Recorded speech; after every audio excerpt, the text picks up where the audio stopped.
Hey everyone, welcome back. In today's video, I'm going to show you how you can simply download and install Keypirinha in your computer in a very simple way. It's a blazing fast keyboard-driven app launcher for Windows power user.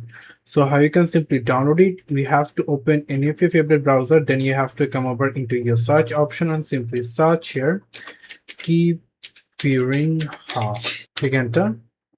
And then you have to click on Keypirinha, click on this the first website, and then click on the download full version portable, or you can simply look for download 64-bit portable. So click on that, set it into download section.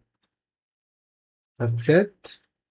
Click on download, and it's downloaded. Now if you click on this folder icon and click on this extract or zip folder, here what we have to do, it's already zipped. So if you open it, click on Keypirinha.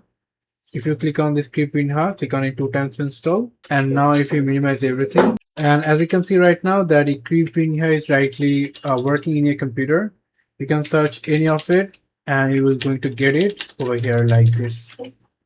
So yeah, thank you so much for watching. I hope to see you in the videos. Till then, goodbye.